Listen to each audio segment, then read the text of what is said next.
الحمد للہ رب العالمین والصلاة والسلام علی سید المرسلین اما بعد فاعوذ باللہ من الشیطان الرجیم بسم اللہ الرحمن الرحیم۔ پڑھیے الصلاة والسلام علیک یا رسول اللہ وعلی آلک واصحابک یا حبیب اللہ۔ الصلاۃ والسلام علیک یا نبی اللہ وعلی آلک واصحابک یا نور اللہ۔ درود پاک پڑھنے کے بے شمار فضائل و برکات ہیں۔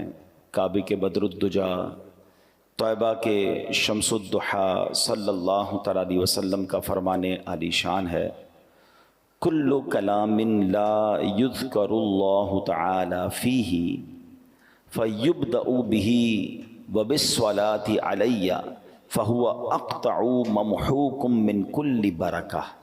میرے آقا فرماتے ہیں ہر وہ بات جو اللہ پاک کے ذکر اور مجھ پر درود پاک بھیجے بغیر شروع کی گئی وہ ہر برکت سے محروم و خالی ہے۔ ہمیں کوشش کرنی چاہیے جب بھی کوئی بات کرنے لگیں، کہیں کوئی آپ کی کوئی میٹنگ ہے، اللہ کا کچھ ذکر کر لیں، کچھ درود پاک پڑھ لیں۔ آپ کہیں نیکی کا کام شروع کر رہے ہیں، اللہ اور اس کے رسول کے ذکر سے اس کو شروع کریں، اللہ پاک اس کام میں برکت ڈال دے گا۔ آسان طریقہ کیا ہے؟ ہر نیک اور جائز کام سے پہلے بسم اللہ الرحمن الرحیم پڑھیں، اللہ کا ذکر بھی ہو گیا، ساتھ درود پاک پڑھ لیں، الصلاۃ والسلام علیک یا رسول اللہ۔ اب بسم اللہ شریف اور درود پڑھنے میں دیر کتنی لگی؟ میرا خیال ہے 10 سیکنڈ بھی نہیں لگے، مگر اب اس کام میں برکت آ جائے گی۔ گھر سے نکل رہے ہیں تو اللہ کا ذکر کرتے ہوئے نکلیں، درود پاک پڑھتے ہوئے نکلیں، کاروبار پر جا رہے ہیں درود پاک پڑھتے ہوئے جائیں، اللہ کا ذکر کرتے ہوئے جائیں۔ تو ذکر و درود آپ کی زبان پر اگر جاری ہوگا تو نبی پاک نے کیا فرمایا کہ اگر یہ نہیں کریں گے تو وہ ہر برکت سے محروم و خالی ہوگی۔ چاہتے ہیں کہ برکتیں آئیں، رحمتیں آئیں، اللہ رسول کا ذکر جو ہے وہ اپنی زبان پر جاری کر دیں۔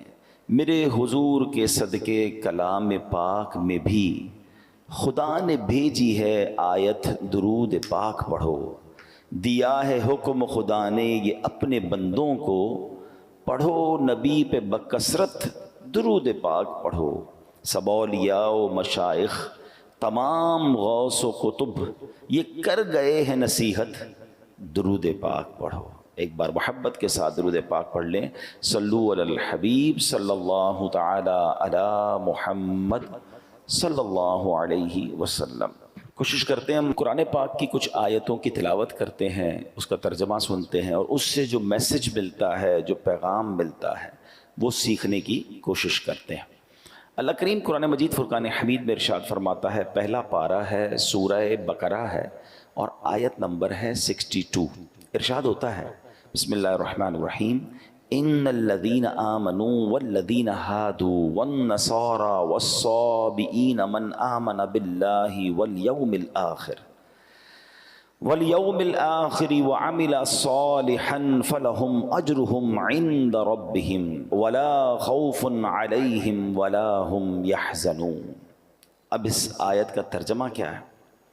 آیت کا ترجمہ یہ ہے، آسان ترجمہ قرآن کنز العرفان، بے شک ایمان والوں نیز یہودیوں اور عیسائیوں اور ستاروں کی پوجا کرنے والوں میں سے جو بھی سچے دل سے اللہ پر اور آخرت کے دن پر ایمان لے آئیں اور نیک کام کریں تو ان کا ثواب ان کے رب کے پاس ہے، ان پر نہ کوئی خوف ہوگا اور نہ وہ غمگین ہوں گے۔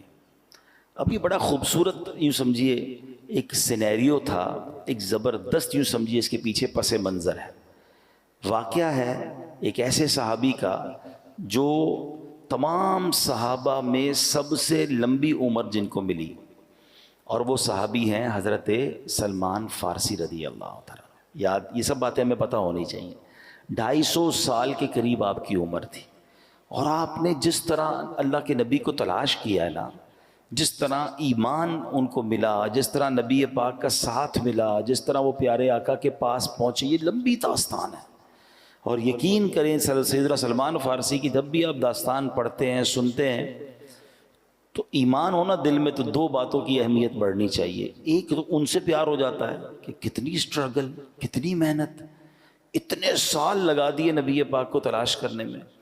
دوسرے نمبر پر ایمان کی اہمیت ہے کہ ایمان کی تلاش میں انہوں نے کدھر کدھر سفر کیا.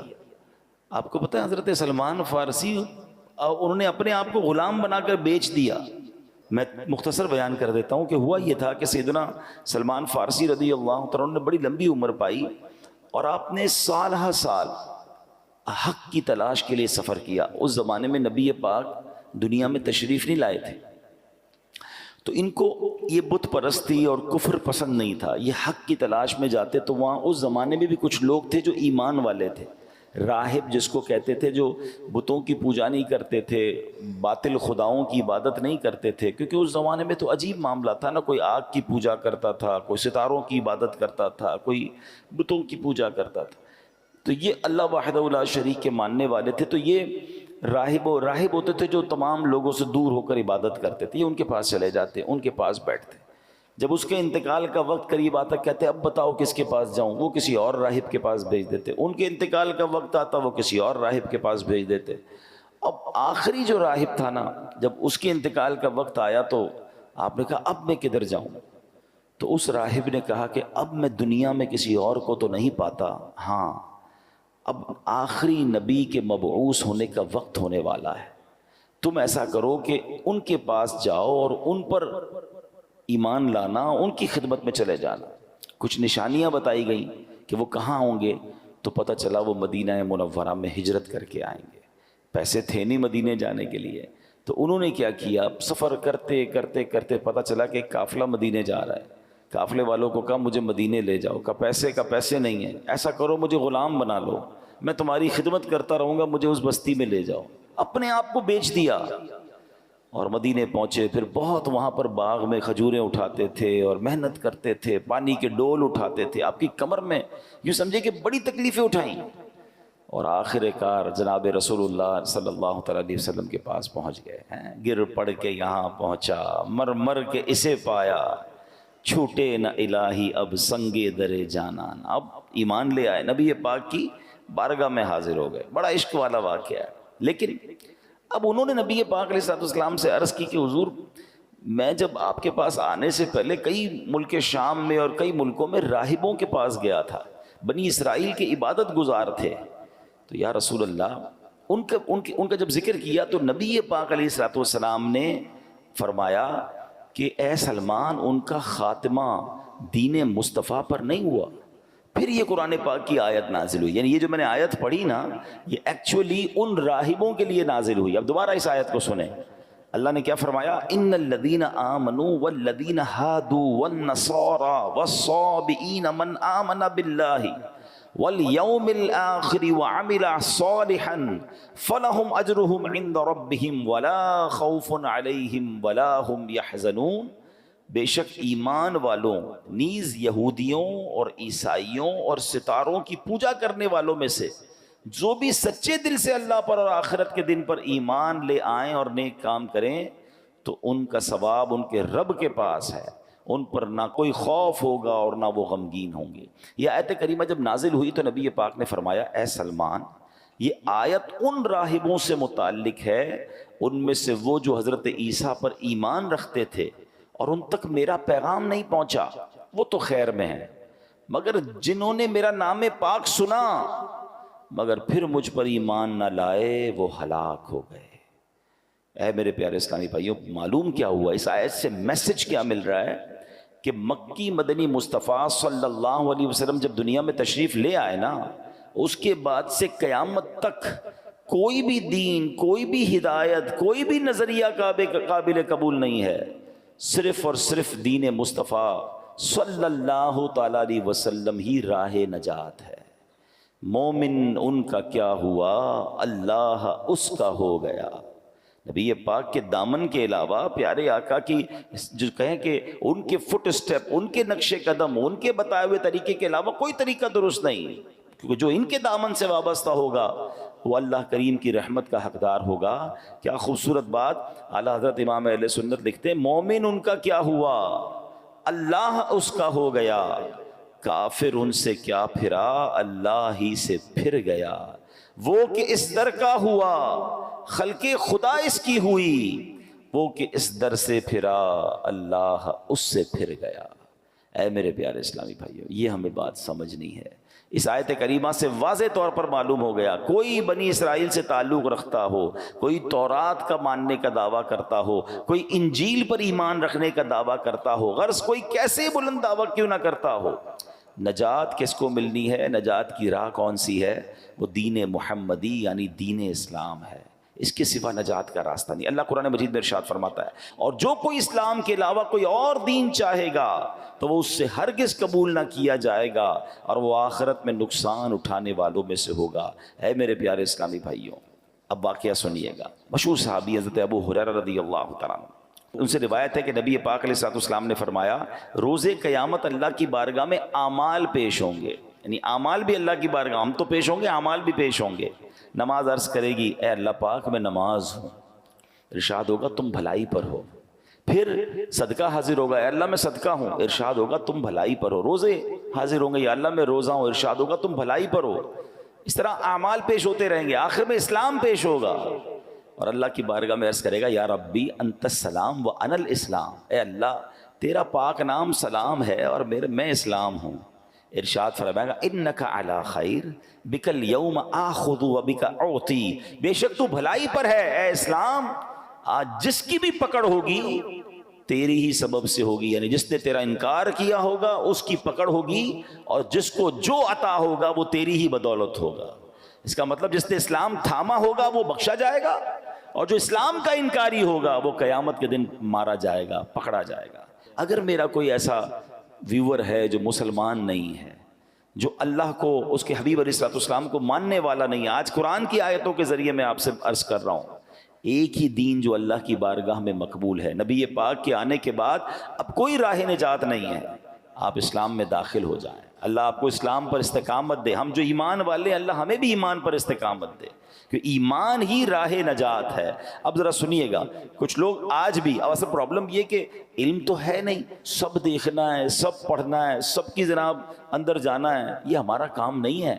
حضرت موسیٰ علیہ الصلوۃ والسلام پر کون سی کتاب نازل ہوئی تھی؟ تورات شریف، ٹھیک ہے۔ کس کی بات کر رہا ہوں؟ حضرت فاروق اعظم، حضرت عمر فاروق کیسی ہستی ہیں جن کے بارے میں نبی پاک فرماتے ہیں میرے بعد اگر کوئی نبی ہوتا تو عمر ہوتا۔ ان کا واقعہ سنیے۔ ایک بار نبی پاک کا دربار تھا، حضرت عمر آئے، ہاتھ میں تورات شریف تھی۔ حضرت عمر نے نبی پاک کے پاس بیٹھ کر تورات پڑھنا شروع کر دی۔ توجہ پیارے آقا علیہ الصلوۃ والسلام کی طرف نہیں گئی، بلکہ تورات پڑھنا شروع کی۔ جیسے جیسے آپ تورات پڑھتے جاتے تھے نا، میرے آقا کے چہرے کا رنگ بدلتا گیا، جلال شریف، نبی پاک کے چہرے پر جلال کی وجہ سے رنگ بدلتا گیا۔ حضرت ابوبکر صدیق نے حضرت عمر کو روکا، اے عمر نبی پاک کا چہرہ تو دیکھو، پیارے آقا کے چہرے کو تو دیکھو۔ حضرت عمر نے جیسے ہی نبی پاک کے چہرے کی طرف دیکھا تو جلال کی کیفیت، فوراً تورات شریف بند کیا، نبی پاک سے معافی کے طلبگار ہوئے۔ اب سنو اللہ کے حبیب علیہ الصلوۃ والسلام نے کیا فرمایا۔ فرمایا اس ذات کی قسم جس کے قبضہ قدرت میں میری جان ہے، اگر حضرت موسیٰ بھی خود ظاہری زندگی کے ساتھ دوبارہ دنیا میں تشریف لے آئیں، تم مجھے چھوڑ کر ان کی پیروی کرو گے تو سیدھے راستے سے بھٹک جاؤ گے۔ اگر اب حضرت موسیٰ ظاہری زندگی کے طور پر واپس آ جائیں تو وہ بھی ضرور میری ہی پیروی اختیار کریں گے۔ یہ کیسا پیغام ہے، یہ کیسا میسج تھا، اللہ اکبر، کیا خوبصورت بات۔ اعلیٰ حضرت لکھتے ہیں نا، خلق سے اولیاء، اولیاء سے رسول، اور رسولوں سے اعلیٰ ہمارا نبی، ملک کونین میں انبیاء تاجدار، تاجداروں کا آقا ہمارا نبی۔ اب اس واقعے سے مجھے اور آپ کو کیا سیکھنا ہے؟ تورات شریف تو آسمانی کتاب ہے نا، ایک عرصے تک تو معیار ہدایت یہی کتاب رہی، صدیوں تک اس پر عمل کرنے والے نجات پاتے رہے۔ وہ بلند شان والی کتاب ہے جس پر عمل کر کے اونچے مقامات لوگ پایا کرتے تھے، جس پر عمل کی برکت سے بنی اسرائیل فتح پاتے تھے، اللہ پاک کی رحمتوں کے حقدار بنتے تھے۔ تو جس تورات کو پڑھنا بھی ثواب تھا، جس کو دیکھنا بھی ثواب تھا، مگر جب نبی پاک تشریف لے آئے، محبوب ذیشان صلی اللہ تعالی علیہ وسلم تشریف لے آئے، پھر کیا ہوا؟ آپ نے اعلان نبوت فرما دیا۔ اب تورات راہ نجات نہ رہی، اس پر عمل منسوخ ہو گیا۔ اب غور کریں، جب پچھلی آسمانی کتابوں کے بارے میں یہ اصول ہے، یہ حکم ہے، تو اب جو نئے نئے فتنے اٹھ رہے ہیں، نئے نئے طریقے ایجاد ہو رہے ہیں، نئے نئے فارمولے لوگ لے کر آ رہے ہیں، ذرا غور کیجئے وہ کیسے راہ نجات ہو سکتے ہیں، وہ کیسے ہدایت کے راستے ہو سکتے ہیں۔ آج لوگ کہتے ہیں میں سب کو سنتا ہوں، میں ذرا غیر مسلموں کے بھی کلپس دیکھ لیتا ہوں، میں ذرا بد مذہبوں کی باتیں بھی سنتا ہوں، میں ان کے دلائل بھی پڑھتا ہوں، اپنا قرآن پڑھا نہیں ہے، اپنے دین کے بارے میں کچھ پتا نہیں ہے، اور ان لوگوں کی باتیں سننی ہے۔ مجھے بتاؤ ہم سے کتنا زیادہ حضرت عمر کا علم ہوگا؟ حضرت عمر کو تورات پڑھنے سے نبی پاک نے روک دیا، جو کہ آسمانی کتاب ہے، اور ہم جناب جن کے پاس علم نام کی کوئی چیز نہیں، اپنے دین کے بارے میں مضبوطی نہیں، اور غیر مسلموں کی باتیں سنیں گے، بد مذہبوں کی باتیں۔ کوئی بات دل میں بیٹھ گئی تو ایک بات یاد رکھیے گا، یہ ضرور اللہ کا مجھ پر اور آپ پر احسان ہے کہ ہمیں بن مانگے ایمان دیا ہے، ہم نے اسٹرگل نہیں کی۔ حضرت سلمان فارسی کو دیکھو یار، میں نے آپ کو بہت شارٹ پہ واقعہ سنا، اب میں واقعہ پورا سناؤں رونے لگ جاؤ گے، کہ اس اللہ کے بندے نے ایمان حاصل کرنے کے لیے، نبی پاک کو تلاش کرنے کے لیے کیا کیا کیا، اپنا آپ بیچ دیا۔ میں نے اور آپ نے کیا کیا؟ ہم تو پیدا ہی مسلمان گھرانے میں ہوئے، بغیر مانگے۔ اللہ نے کتنی بڑی مہربانی کی، پیدا ہوتے ہی سب سے پہلی آواز کیا سنی ہمارے کانوں نے؟ اللہ اکبر، اللہ اکبر، ہے میرے ماں باپ مسلمان، میرے گھر میں اسلام۔ اللہ، کبھی سوچو اگر میں اور آپ کسی اور غیر مسلم خاندان میں پیدا ہو جاتے تو کدھر جاتے؟ کیا نہیں ہو سکتے تھے؟ کیا آج دنیا میں عیسائیوں کے بچے پیدا نہیں ہوتے ہیں؟ غیر مسلموں کے گھر میں بچے پیدا نہیں ہوتے؟ مجھے کیوں مسلمان گھرانے میں اللہ نے پیدا کیا بن مانگے؟ یہ کتنا بڑا اللہ کا احسان ہے۔ اچھا پھر ایک اور احسان، چلیں ایمان والا بنایا، اللہ کی بڑی مہربانی، اللہ تیرا شکر، مگر مجھے حضرت موسیٰ کا امتی بھی تو بنا سکتا تھا، حضرت عیسیٰ کا امتی بھی تو بنا سکتا تھا، اس زمانے میں بھی تو لوگ پیدا ہوئے تھے، یہ میں آخری نبی علیہ الصلوۃ والسلام کی امت میں پیدا ہو گیا، یہ کتنی بڑی مہربانی ہے۔ میں خدا کی قسم صحیح بتاؤں نا، صرف میں اور آپ ساری زندگی اسی بات کا شکر ادا کرتے جائیں تو زندگی ختم ہو جائے، شکر ادا نہیں ہو سکتا۔ کتنا بڑا مجھ پر احسان کر دیا ہے، میری خوش قسمتی میں تیرا امتی، امتی تیری قسمت پہ لاکھوں سلام۔ یہ اللہ نے ہم پر مہربانی کی نا۔ لیکن اب ایک بات آپ سمجھ جائیے، ایمان والے تو بن گئے، مسلمان گھرانے میں پیدا تو ہو گئے، but we have no guarantee کہ ہم مسلمان ہی مریں گے۔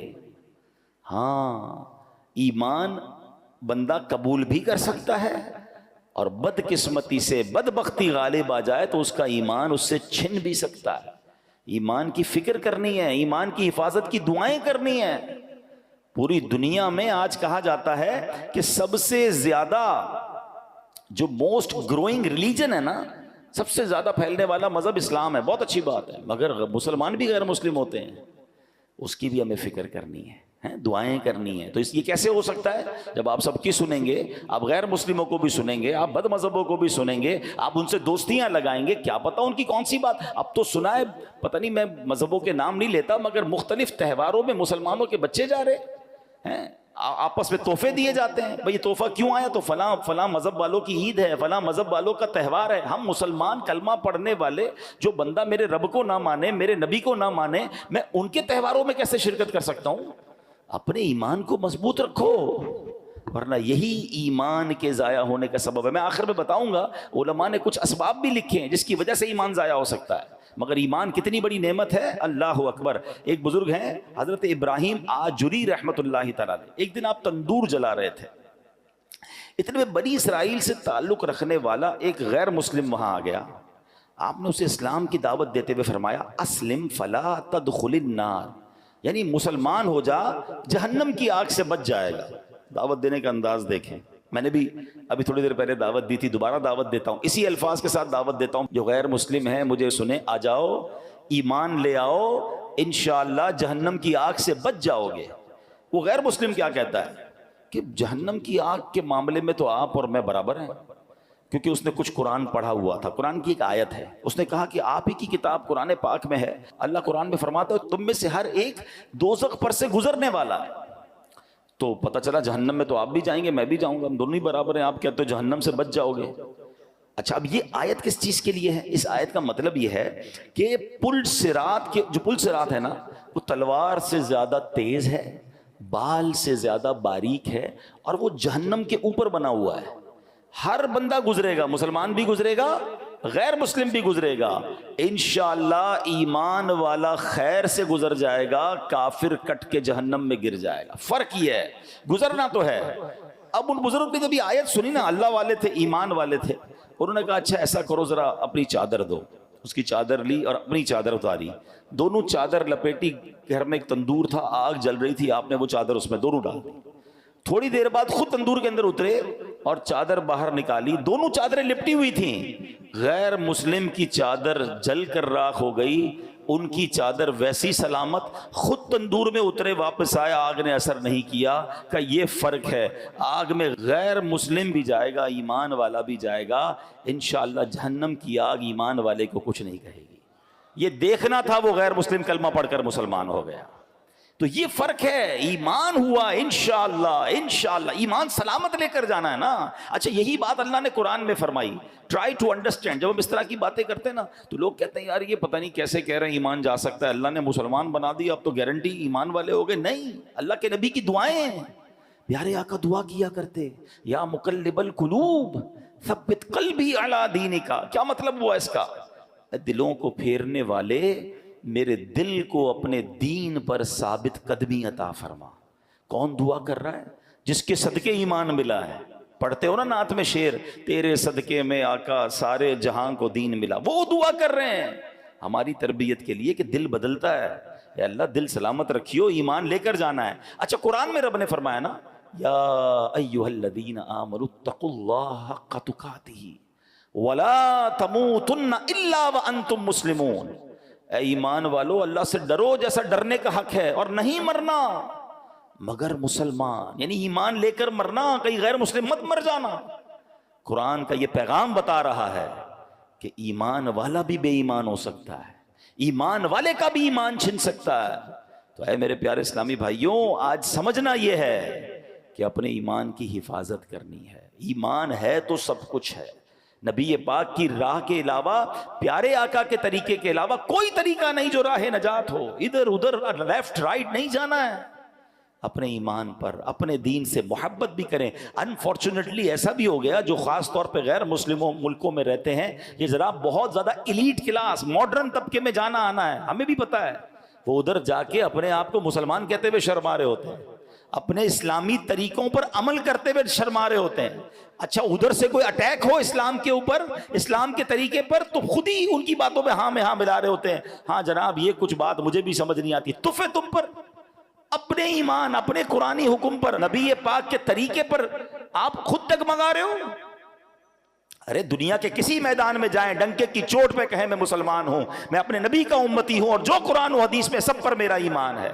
یہ آدھا مسلمان کون سا ہوتا ہے؟ اسلام میں پورے داخل ہونا ہے اور اس پہ فخر کرنا ہے، اس پہ شرمانا نہیں. اور یہ ایمان مضبوط ہونے کی دلیل ہے. وہی پرابلم ہے نا، صحبتیں ایسی ہیں، دوست ایسے ہیں، باتیں ایسی ہیں کہ سن سن کر ان سے پیار ہو جاتا ہے، اسلام سے نفرت ہو جاتی ہے. اسلام کے کچھ اب دیکھیں نا، بہت سارے لوگ نکلے کہتے ہیں پردے کی کوئی ضرورت نہیں ہے. عورت کو جناب کس نے کہا؟ بھائی قرآن نے کہا پردہ ہونا چاہیے، نبی پاک نے کہا پردہ ہونا چاہیے. لوگ کہہ رہے نہیں عورت کی آزادی، میرا جسم میری مرضی. یہ کیا ہے؟ یہ آہستہ آہستہ. ہم نہیں کہتے عورتوں کے ساتھ ظلم. اسلام جتنا عورتوں کے حقوق بیان کرتا ہے دنیا میں کون بیان کرتا ہے؟ ماں کے قدموں تلے جنت ہے. بہن کے حقوق بیان کیے، بیوی کے حقوق بیان کیے، بلکہ نبی پاک نے تو یہاں تک فرمایا تم میں بہترین وہ ہے جو اپنی گھر کی عورتوں کے ساتھ بہترین ہے. اس سے زیادہ کون سا مذہب عورتوں کے حقوق بیان کرتا ہے کہ ہمیں کہتے ہیں عورتوں کے ساتھ اچھے سلوک کرنا ہے، اسلام سکھاتا ہے. مگر یہاں یہ پرابلم نہیں ہے. یہاں ایکچولی آہستہ آہستہ اسلام دل سے نکالنا ہے، قرآن دل سے نکالنا ہے. حدیث یہ ایک بات نہیں ہے، ایسی بہت ساری باتیں آئیں گی، آپ پڑھتے جائیں. یا کچھ آتے ہیں دانشور کے نام پر جو ٹی وی پہ آئیں گے، سوشل میڈیا پہ آئیں گے اور آپ کو سمجھائیں گے کہ قرآن کی یہ بات ٹھیک نہیں ہے، اس پہ عمل نہیں کرنا چاہیے، اس کا مطلب تو کچھ اور ہے. یہ پلاننگز ہیں. اور قرآن نے کیا کہا کہ اللہ اور اس کے رسول کے پر جو ایمان لائے گا، اللہ پر جو ایمان لائے گا وہی نجات پانا ہے، اس کے علاوہ نجات نہیں ہے. اے میرے پیارے اسلامی بھائیو، اگر ہمیں بچنا ہے جہنم کی آگ سے، ہمیں بچنا ہے آخرت کے عذاب سے تو اپنے ایمان کی حفاظت کرنی ہے۔ ایک بار نبی پاک علیہ الصلوۃ والسلام، دیکھیں پیارے آقا کی کیا شان ہے، اس زمانے میں نبی پاک نے سمجھایا، ایسا لگتا ہے یہ آج کے لیے کیسی پیاری بات ہے۔ پیارے آقا نے ایک سیدھی لکیر کھینچی، پھر ایک رائٹ سائڈ پہ لکیر کھینچی، اور پھر لیفٹ سائڈ پہ خط لکیریں بنائیں، اور پھر درمیان والی لکیر پر ہاتھ رکھ کر کیا فرمایا، دائیں بائیں والی لکیروں پر فرمایا ہذہ سبل الشیطان، یہ شیطان کے راستے ہیں، اور درمیان والی لکیر پر فرمایا وَأَنَّ هَذِي صِرَاطِي مُسْتَقِيمًا فَاتَّبِعُوهُ، اور یہ کہ یہ میرا سیدھا راستہ ہے تو اس پر چلو۔ قرآن کی آیت تلاوت کر کے سمجھایا کہ سیدھا راستہ اللہ اور اس کے رسول کا راستہ ہے، دائیں بائیں یہ عجیب عجیب راستے آتے رہیں گے جس سے اپنا ایمان بچانا ہے۔ سیدی اعلیٰ حضرت نے تو بہت پہلے لکھا تھا، فرماتے ہیں جان دے دو وعدہ دیدار پر، نقد اپنا دام ہو ہی جائے گا، سائلوں دامن سخی کا تھام لو، کچھ نہ کچھ انعام ہو ہی جائے گا، مفلسوں ان کی گلی میں جا پڑو، باغ خلد اکرام ہو ہی جائے گا۔ اور فرمایا سونا جنگل رات اندھیری چھائی بدلی کالی ہے، سونے والو جاگتے رہیو چوروں کی رکھوالی ہے۔ یعنی دین سکھانے کے نام پر لوگ آ کر ایمان پر حملے کر رہے ہوتے ہیں۔ اللہ کرے کہ یہ بات ہمیں سمجھ آ جائے اور ہم اپنے دین سے بے پناہ محبت کرنے والے بن جائیں۔ میں انشاءاللہ آج آپ کو کچھ وظائف بھی بتا کر جاؤں گا، مگر ایک بڑا دل خراش واقعہ جس سے یہ احساس ہوگا کہ ایمان کیسے شیطان چھین لیتا ہے۔ امام ابو محمد رحمت اللہ تعالی علیہ فرماتے 3 عبادت گزار لوگ تھے، زاہد تھے، حج پر گئے اور جاتے جاتے راستے میں غیر مسلموں کی بستی میں قیام کیا۔ اب ان تینوں میں سے ایک کی نظر ایک غیر مسلم لڑکی پر پڑی جو بڑی خوبصورت تھی، اس اوس کی طرف اس کا دل مائل ہو گیا۔ پہلے کے زمانے میں قافلے اونٹوں پر گھوڑوں پر بہت لمبا سفر ہوتا تھا، اب صبح ہوئی تو سفر کا وقت ہے، اس نے کہا دونوں کو تم جاؤ میں ذرا پیچھے آتا ہوں۔ وہ دونوں تو حج پہ روانہ ہو گئے، یہ بندہ اسی بستی میں رک گیا، اس عورت کی طرف اس کا دل آ گیا، عورت سے اس نے بات کی کہ میں تم سے شادی کرنا چاہتا ہوں۔ تو عورت نے کہا کہ میرے والد سے بات کرو، والد کے پاس گیا، والد نے کہا اس کا مہر دو۔ کہا مہر کیا ہے؟ کہا مہر بہت بھاری ہے۔ کہا بتائیے میں مہر دے دوں گا۔ کہا مہر یہ ہے کہ تم غیر مسلم ہو جاؤ، تم اسلام چھوڑ دو۔ اس بدبخت نے اس لڑکی کے عشق کے چکر میں اپنا دین چھوڑ دیا، جو عبادت گزار تھا، حج کو جا رہا تھا۔ ٹرائی ٹو انڈرسٹینڈ کدھر جا کر ایمان گیا اس کا، حج کے راستے میں شیطان نے ایسا حملہ کیا کہ وہ غیر مسلم ہو گیا۔ اچھا وہ شادی بھی ہو گئی، اب وہ دوست حج کر کے واپس اسی راستے سے آئے کہ وہ دوست کدھر رہ گیا، حج پہ ہی نہیں آیا۔ واپس آئے ڈھونڈتے ڈھونڈتے پتا چلا کہ وہ بندہ تو غیر مسلم ہو گیا تھا، مگر اس دوران اس کا انتقال بھی ہو گیا، یعنی بے ایمانی کی موت مرا۔ قبر پر گئے، وہاں دیکھا تو 2 بچے بھی تھے، اس کی بیوی تھی، سب رو رہے تھے۔ تو بیوی سے جب داستان سنی تو یہ بھی 2 دوست تھے، رونے لگے کہ ایسا ہو گیا، اس کا ایمان ہی چلا گیا، بے ایمان مر گیا۔ عورت نے پتہ کیا بتایا؟ تو عورت نے کہا آپ کیوں رو رہے ہیں؟ کہا ہم اس کی عبادت کے گواہ ہیں، اس کے زہد اور تقوی کے گواہ ہیں، یہ بڑا نیک تھا، بڑا عبادت گزار تھا، ہمیں افسوس یہ اس کا ایمان چلا گیا۔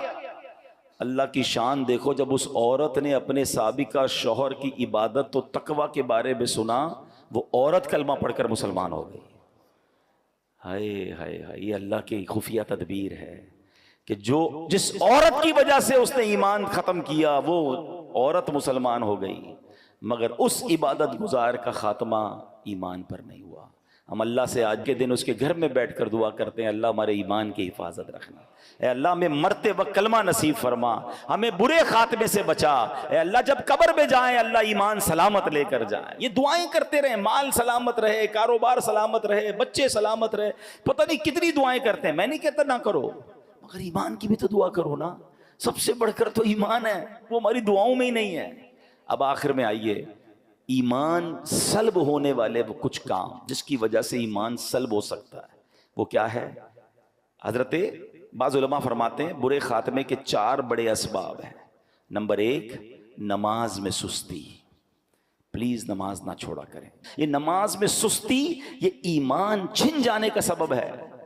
دوسرے نمبر پر فرمایا شراب نوشی، خدا کے واسطے شراب کے قریب بھی نہ جائیں۔ تیسرے نمبر پر والدین کی نافرمانی، خدا کے واسطے اپنے ماں باپ کی عزت کریں، پیار کریں، ان سے محبت کریں، ان کی رسپیکٹ کریں، ان کا دل نہ دکھاؤ۔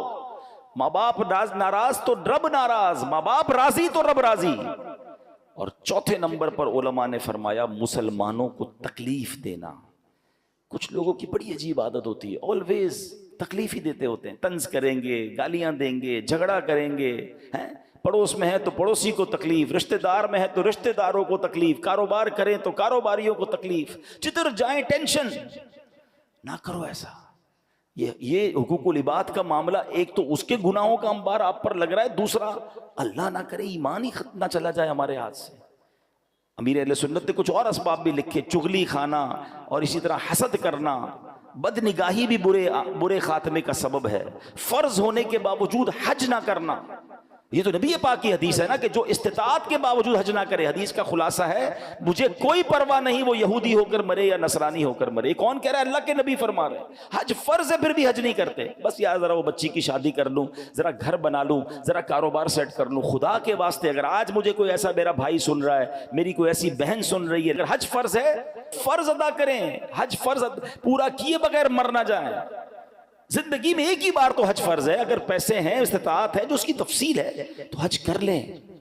اور اب آخر میں آئیے میں آپ کو کچھ وظائف بھی بتاتا ہوں جو علماء نے لکھے کہ جو ایمان کی سلامتی کا انشاءاللہ ایمان کی سلامتی کا سبب بنیں گے، اور وہ کیا ہیں؟ ایمان پر خاتمے کے 3 اوراد روزانہ 41 بار۔ یہ اعلیٰ حضرت امام اہل سنت نے ماشاءاللہ کوئی شخص حاضر ہوا کہ حضور میرے ایمان پر خاتمے کی دعا کر دیں، تو آپ نے دعا بھی فرمائی اور ارشاد فرمایا 3 وظائف دیے۔ 41 ٹائم روزانہ صبح کو یا حیو یا قیوم لا الہ الا انت، اول آخر درود شریف، اور 41 ٹائم ایک بار مل کر پڑھ لیں، یا حیو یا قیوم لا الہ الا انت۔ سوتے وقت اپنے سب اورات کے بعد جب سارے آپ ورد پڑھ لیں، وظائف پڑھ لیں، سورہ کافرون پڑھ لیا کریں، اور انشاءاللہ اس کے بعد کوئی گفتگو نہ کریں، سورہ کافرون کی تلاوت کر لیں، انشاءاللہ اس کا خاتمہ ایمان پر ہوگا انشاءاللہ۔ اچھا، پھر 3 بار صبح و شام ایک اور دعا ہے جس کا ورد کرنا ہے، اللہم انا نعوذ بک من ان نشرک بک شیئا نعلمہ ونستغفرک لما لا نعلم۔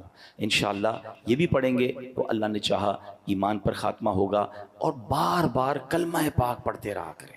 بڑا پرابلم ہے جناب، مرتے وقت سب کی تمنا ہے کہ اللہ مرتے وقت زبان پر کلمہ جاری ہو، مگر پورا مہینہ گزر جاتا ہے کلمہ نہیں پڑھتے۔ بھائی زبان کلمے کی عادی ہوگی تو مرتے وقت کلمہ نصیب ہوگا نا۔ تو میں بھی نیت کروں، آپ بھی نیت کریں، کم از کم روز کی ایک تسبیح لا الہ الا اللہ محمد الرسول اللہ ہے۔